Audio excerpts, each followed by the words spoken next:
platform. And we are continuing to, push that space. I agree with you that everybody globally is looking for low carbon products, decarbonizing manufacturing, decarbonizing our products. And we are at a very good advantage in Kenya because even if we process our goods and services, we can be the destination for green energy. And with green energy, you end up with green products. So I agree with you, and Lee should be able to pick up what you have said with him. There is a gentleman there in a green tie.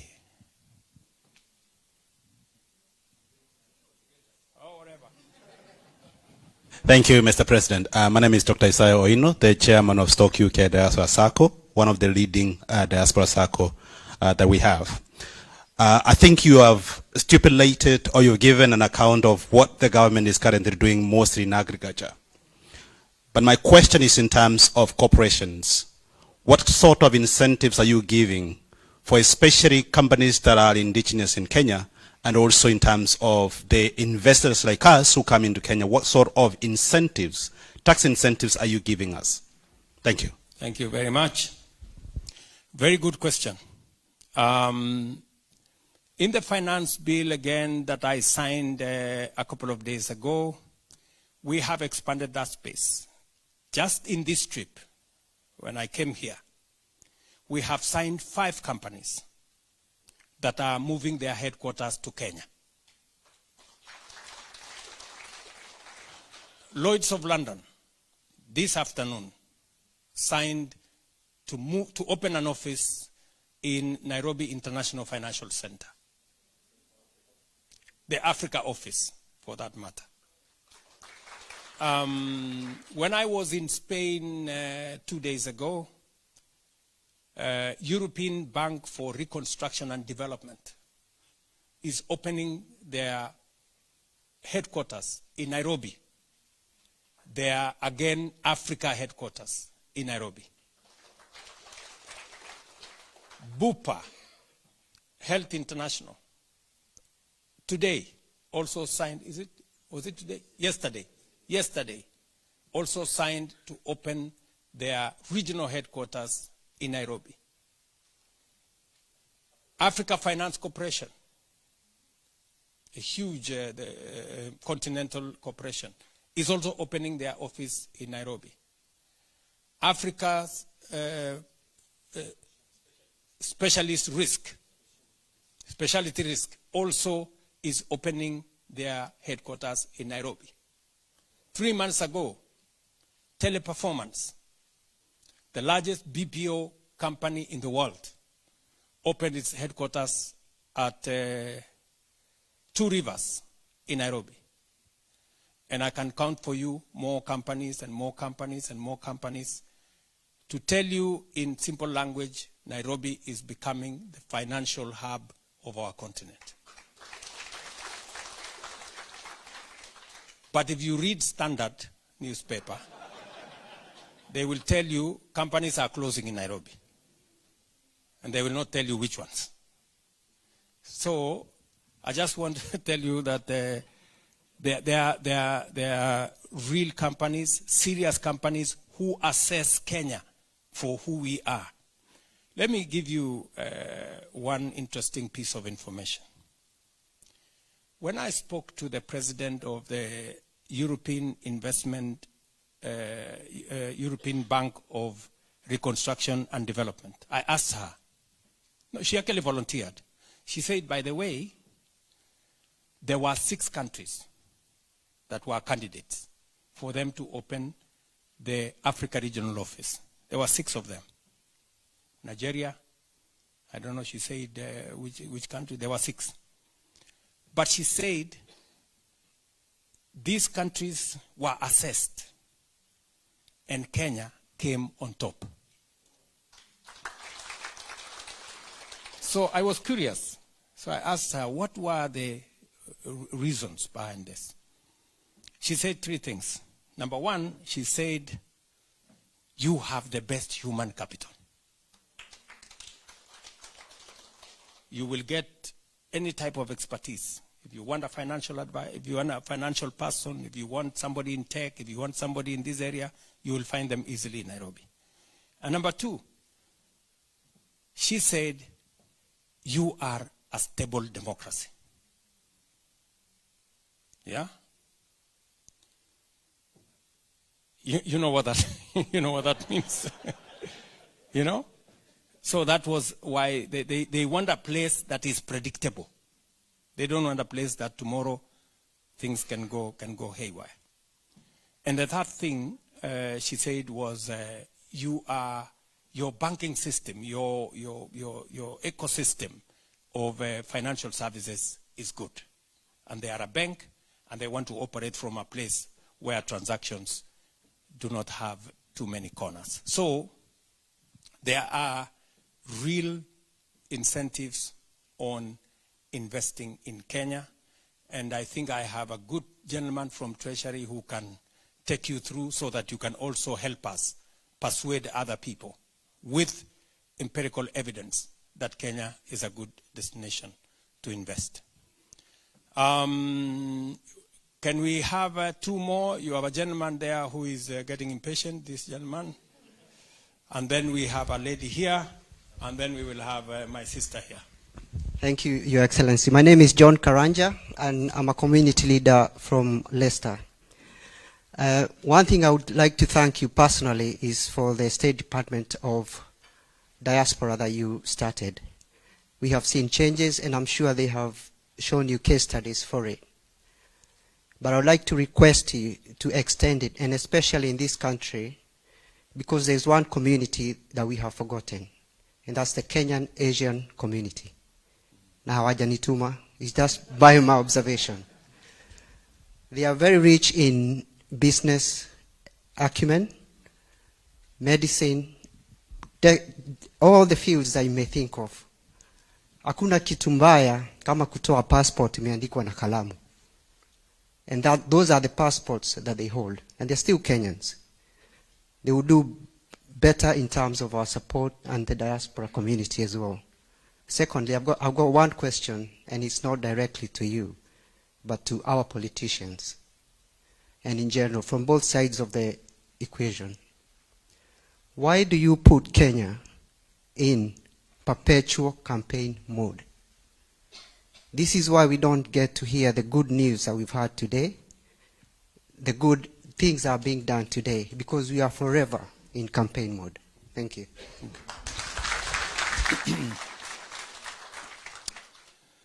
Well, the question on politicians, I don't know who is going to answer. But it is something for us to think about. You're right. Election is a one-day event. Kenya is work in progress every day. You know? So I think you're speaking to many of us in very profound ways, that we have a country to mind. But elections are once in 5 years. We cannot do the job of a day in 5 years for all the 5 years. I think we should do other things when our time demands. And on our Asian friends, I think, Rosalind, you have some notes there, and you will pick it up. And then we see, we do not want to discriminate on any of members of our society, because everybody has an input and a contribution to make. My sister, and then finally I will give it to, oh yeah, you already have the mic. For a bad leg. Thank you so much, Mr. President. I want to say everything you said. I don't want to pick one. I'm so happy, like every one of us, of the progress you have made in Kenya. You've made progress, and you've taken very hard decisions. Like your colleague said there, that the decisions possibly you've made are the hard ones, not the easy ones. So my name is Regina Williams. I come from Kenya, a village in Kisii. I came from extreme poverty in Kisii, and I came to this country, but this country has given me opportunity to be something. I'm the first East African female politician in London, and My leg is sick, but when I saw that you are here, I said I'll come and shake hand. Because I've shaken hand with people like Tony Blair, Gordon Brown that I worked with, and I said, my president from Kenya must come. But I have something as well to ask you. Maybe your colleague there, the one who's taking notes. I've been here for 35 years. And I went to Dubai last May. My heart was touched. You said that you have statistics of everybody outside.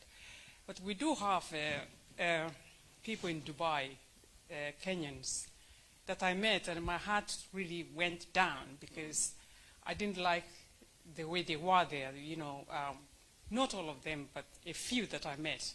I met one particular girl from, I think, Bomet, and she told me that she's working in Dubai, and what she does is cleaning cats and dogs. And I thought she was a veterinary doctor, but actually she's been employed by a Malaysian person to do this kind of job.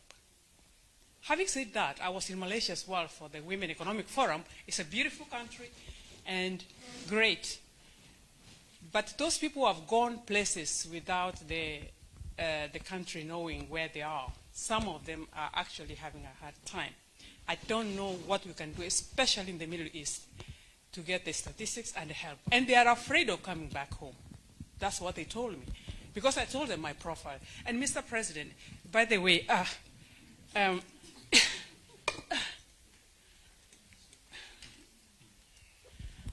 this book, this is your present today. You'll go with it to Nairobi. Because Amazon bestseller award-winning book for this book, which says, Blessed Struggles, My Journey from Extreme Poverty in Kenya to Professional and Political Success in Great Britain. It was number 3 in the category of British autobiographies. So this is yours. Please, I hope it will land in your eyes. Thank you. I want to shake your hand. Thank you, my dear. We'll do that shortly. So another thing is about this NHIF. You know we are here, and the people at home, they're saying, we need money for medical. What is happening to make sure that everybody in Kenya registers to this new system, the health system? Thank you. Thank you very much, my dear. On the desperate situation you have explained to us in the Middle East, it is those kind of situations that we want to avoid. It is the reason why we have insisted that any Kenyan who is going to work outside Kenya, you know, many of those people, by the way, they travel using tourist visas. You know, they are taken through routes that are not correct. So this time round, we have said any Kenyan who is going to work outside Kenya, we will give them passports. We have reduced the time for passports. Now, 3 days. If you have a letter for employment, you get your passport in 3 days, max. Some of them you can get them the same day. So we have created a green channel for people who are going to work outside Kenya. But we have also demanded that going forward, no Kenyan who is going to work outside is going to travel using a student visa or a tourist visa. And we need to have a record so that if they are in distress, if they are doing odd jobs that have an indignity, the way you have said, we can help them. I can bet you that the lady from Bomet did not go through the hands of Rosalie. Otherwise, we would have stepped in and we would have told her, you cannot leave Kenya to go and look after dogs. That we would not allow anything of that nature. And it is the reason why we have changed the system so that today we have digitized the space to make sure that we have the right people going and doing the right jobs. And we know how much money they earn and we know how they are going to get home if it is necessary.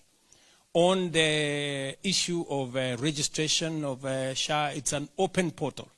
We are now working with the counties. We are working with the reason why I have told you every day between 20 and 50,000 Kenyans register is because there is a huge campaign to get everybody registered. Because by registering, we get 3 things. Number 1, we get data. Because my sister here has told you about data. data is very important. Imagine all this while we didn't have data on health, you know? So today we are saying it is mandatory for you to register in SHA. It is the basis upon which you will go to a level 1 hospital, a dispensary, a health center. So long as you are registered in SHA, you will be treated without paying. So long as you are registered. Because that way, we can keep track of our health data. How many people are being treated for malaria? How many people are being treated for the next disease? What is the disease load? Then we prepare ourselves in advance to make sure that the correct medicines are available and that whole health journey. And finally, I will be very happy to shake your hand because I think you make us proud as Kenyans. Just give me a while. Let me answer a few questions from my sister here. I think you made a case for our Asian community members. I think one of them is here. For that at the moment. Your Excellency, I'd like to say I'm really happy to be here, and it feels surreal to be in your presence. The last time I met you was in 2015 when you had visited us at USIU while you were the Vice President, and now having to meet you right now as the President, again, it's an honor. So I had prepared myself for this, but I'll just go through. It's a really one question. But I came here to earn my master's in data analytics. And my whole process over here has been with its like perks. But I would say that we Kenyans speak better English than any British that I've ever met, and still do. I agree with you. Actually, majority of Kenyans speak better English than the majority here. I'm not attacking the British, but that's a fact. The thing is that, like many Kenyans, youth abroad, I faced many challenges, and from unemployment to navigating life between two worlds, yet I remain eager to contribute to the Kenyan progress, and from the diaspora aspects of it. And my question is, how can young professionals like myself with global education and skills meaningfully contribute to your government's vision from abroad, particularly in data and innovation? And while all these thought-provoking conversations have been going on, there's one thing that was just coming across my head when remembering my Swahili teacher in Mombasa, who constantly told me to remember one methali, and this is the time I think I remembered it, and it goes as hindi ndiko kwenye nguo wendao tupo wako. So that's I think this is the opportunity with all the conversations that you've been stirring all this evening. And lastly, I would be honored to have a picture with you. Thank you. All right. Some good Kiswahili as well there. So let me say that we have a big ecosystem of both national and international companies that are setting up in Kenya. From Amazon Web Services to Apple to Microsoft and every other company in between. We have local companies that are growing, local expertise whom we are working with. We have Technobrain, for example. We have many companies, local companies in Kenya that are doing a lot of professional work. So I cannot tell you that government of Kenya can employ you, but I can tell you we are creating the space for companies that will be looking for expertise like yours to be stationed in Kenya. That is why I just told you, Lloyd's of London, we need people like you with your expertise in statistics and data analysis. Companies like EBRD, for example. Companies like the ones we have asked to come on board in Kenya. Insurance companies like the Africa Finance Corporation and many others who are in that space. So you can meaningfully contribute to the progress of our nation by coming to be part of the professionals that are making Kenya work. You just heard that one of the companies, the reason why they decided to set up shop in Kenya is because they can find professionals like you. So when you are in Kenya, that is what makes us a destination of choice by serious international companies. I get a report every evening because it is something that is so dear to me, and I see the numbers every day, and we keep correcting. We have closed down 1,000 fake hospitals, 1,000, and we are closing a few in the next coming days, because there are still those who want to change. For example, somebody has gone there for an outpatient. They want to change it to be an inpatient so that they can claim more money. Those ones, we are going to shut them down. And we're going to make sure that the program is clean. What have we done? We deploy technology. Today, there are no exercise books. Whenever you went to hospital, you would carry a small slip, then the doctor writes something there, and then you go to the next place, and then we stop that. Now we have moved to a digital platform. Admissions are digital. Discharge is digital. Claims are digital. And we can track. That is why it is easy for us to discover who is doing what game. Just for you to understand the numbers, in the last 8 months, we have paid for treatment of 4.9 million Kenyans under SHA, and we have paid 53 billion Kenya shillings. By the end of the year, we will have paid something in the order of between 75 or 80 billion Kenya shillings for treatment. NHIF used to pay between 20 and 25 billion shillings every year. SHA is going to be paying 3 times because we have brought more people into the equation. It is no longer a preserve for those who can afford. It is now a right for every Kenyan. And that is my plan. Are we together? Finally, we all understand that we have a challenge of unemployment, and we have to do something about it. And jobs must be deliberate. You must have deliberate government policy on how to create jobs. Jobs will not happen. They have to be created deliberately. And that is why my good friend here, Hinga, was showing you the numbers.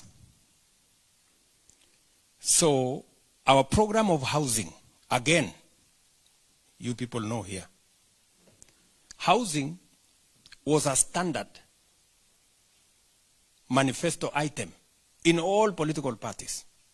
Every party said, oh, we are going to do housing. This one said, we are going to do housing. Even as in Jubilee, among the big 4, one of them was housing. In fact, just so that you know, housing was our plan in 2017. So we went to the campaign, we talked about housing, we said, oh, we are going to do this thing.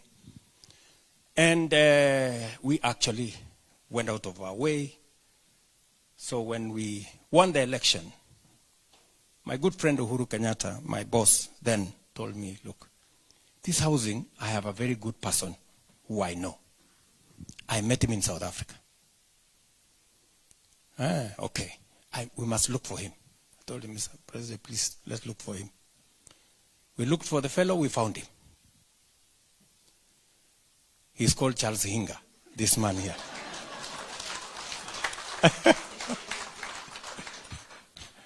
This man was brought by President Uhuru. He told me, this man knows this thing. Okay? So we passed the law. 2018, we have put a levy. The levy was 1.5% levy. Okay? So we signed, Uhuru signs the law into, the bill into law, and the kelele starts. You know? Kelele everywhere. You know? So my good friend Uhuru called me and said, William, I thought you have a house. I told him, I have a house. Okay. Okay. So this noise people are making around here, you know, if these people don't want these houses, let's forget about it. You know, we're not going to be building houses for ourselves. That's how the housing thing died. So the next celebration, he went and announced this housing thing is now voluntary. So nothing happened. So by God's grace, you know, Hinga did not leave. So I hung around, bahati mzuri nikakuwa rais. Bas. Na iko ile tumeweka kwa manifesto, I spoke about it everywhere. This housing thing. In every political meeting. So when we now reinstated the law, the members of parliament came to see me and said, oh, you know, this thing is so unpopular. We cannot do this thing. No, we cannot. So I asked them, friends, were we together in the campaign trail? Yes. Did we promise housing? Yes. How did you expect it to be done? Do you have a different plan of delivering this thing? No. So let's do the levy. We did the levy. And for your information, the levy in our manifesto in Kenya Kwanza did not even have a percentage. The levy that had a percentage was in the Azimio manifesto. The one Kinambadi and these other people. And Olekina there.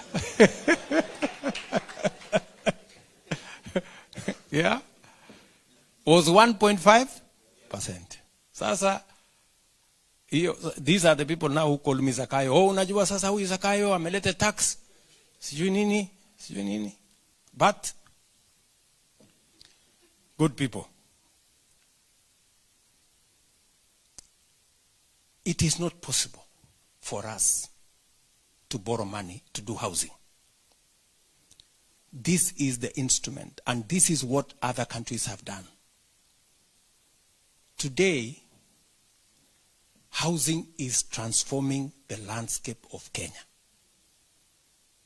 Believe you me, if you see what is happening to our towns, go to Mandera, go to Wajir, go to Mombasa, Kitui, Machakos, Nairobi, anywhere, Nakuru, Eldoret, Nanyuki, Kakamega, Homa Bay, Migori, everywhere. The largest housing estate today in every town in Kenya is our housing program.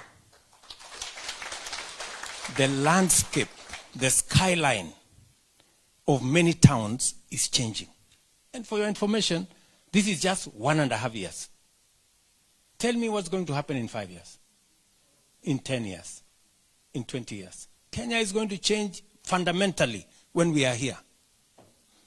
For those of you living here, you will come home and you will be looking for the compass to find your way around. Are we together? And not just that, you've heard from Hinga.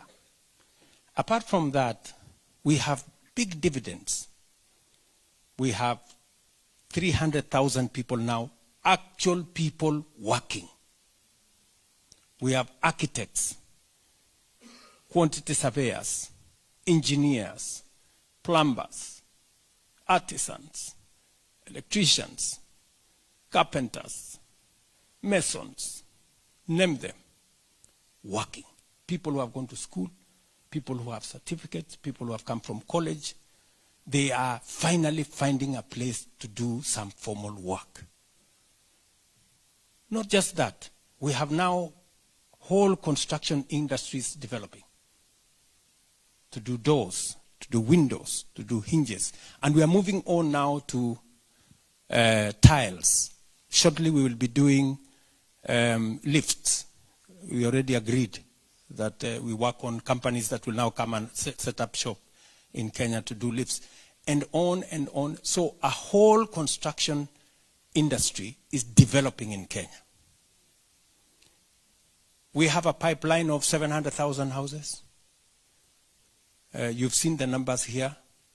And we are going to not only create jobs, not only create industries, but we are also going to have to get rid of the 7 million Kenyans who today live in slums. And we are going to have, better living conditions, places of dignity. Sometimes, you find some arguments. Oh, who told this man that we needed houses? I get those kind of things many times.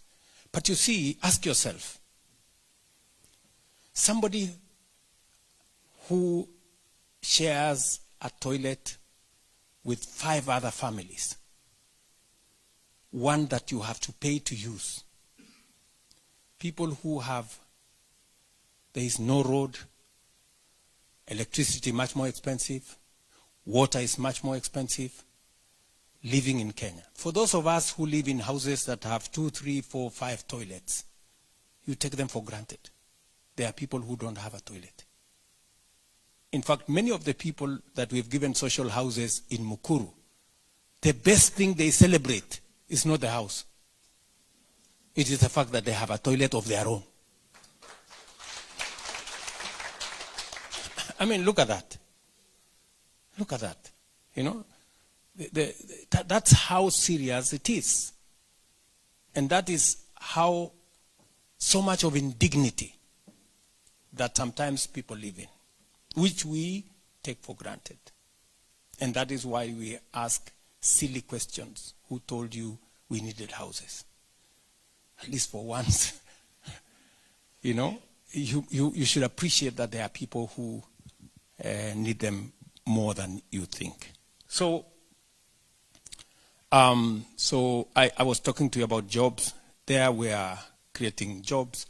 I also made a commitment that we are going to expand the digital superhighway, as we called it, because we needed to bring more people into the space of digital jobs. As you are aware, Kenya has the best human capital anywhere in the world. We speak the best English. I say we are only second to the British. Yes.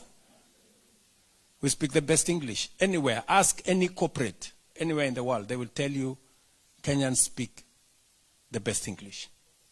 And we have the best education. And we are the least supervised when we are given a job. So we have the best human capital. And therefore, and we live in a global world. It is said, and statistics are there, that 40% of the world's workforce will come from Africa by 2050. We need to take the front, we need to step forward early. Are we together? And that is why Rosalyn is here. The reason I asked this girl, my PS, and you guys asked me that you needed a diaspora ministry. We didn't get a diaspora ministry. I couldn't stretch it that far. But I got a state department dedicated to matters diaspora.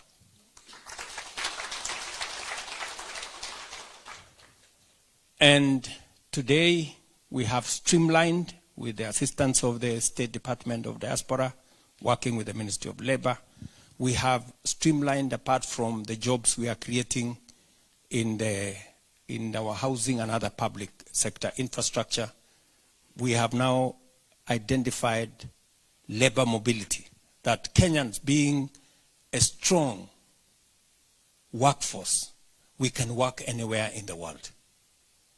And we can work anywhere in this globe. And that is why we have straightened, we've made it much more clear. We have eliminated characters who are taking advantage of Kenyans. There was a lot of fraud We had 1,000, I think, 600 registered, those agencies. They are called what? Yes, private recruitment agencies. We had 1,600 of them. Many of them were crooks. We registered almost 900 of them because they had one problem or another. We demanded that any job placement must be put on the portal. We now have a portal so that we can make sure that we can track any Kenyan who is going to work outside Kenya. We must know where they are going, which company is employing them, how much are they being paid, what kind of job are they doing, and how do we get them to come home when it is necessary. And that's the job Roslyn has. Because we have streamlined that whole space, we now have a good record of Kenyans working abroad. In the last 2 years, ever since we streamlined that space, how many Kenyans have we placed there, Rosalie? 400,000 Kenyans. You know, when I say this, people cannot fathom. They can't believe it. But that's the reality. And the statistics are there. And for your information, our remittances from Diaspora remittance has gone up from $4 billion in 2022. We are now at $4.95 billion. We have almost $1 billion more. That is 120 billion shillings more because of the more Kenyans that are now working outside Kenya. It is my intention to take that to not $5 billion, as you may be waiting, to $10 billion, and it is doable. It is also the reason why today we have more reserves, because we have more people working in that space. That's number 2. Number 3, finally. I could tell you number 4, number 5, and number 6, but let me leave it at number 3. We are expanding the space in our digital jobs ecosystem. We now have 185,000 people working on our digital jobs platform. From CCI, if you go to Ruiru, you will find 5,000 people working in one building at CCI. And you find many other smaller, including in our TVETs. There are many Kenyans now who are earning in dollars, working on the digital platform because we have streamlined that space, and it's the reason why we are spreading fiber optic around Kenya. So you should just know that apart from sometimes the many insults in the social media, there are people who are using the internet to earn real money. Forget about the insults. Forget about the pornography and all the other things there.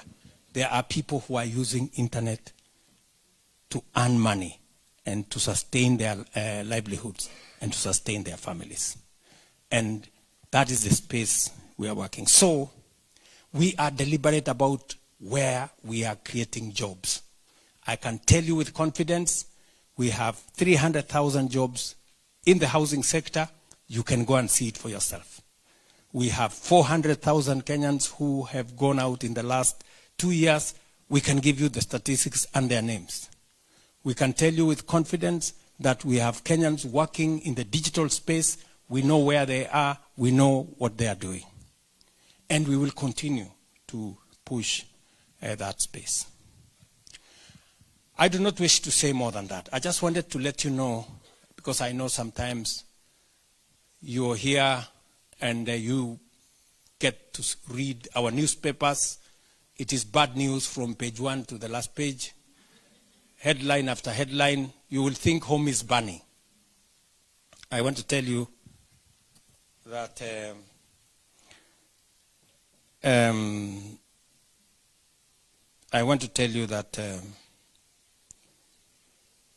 somebody's telling me some information here.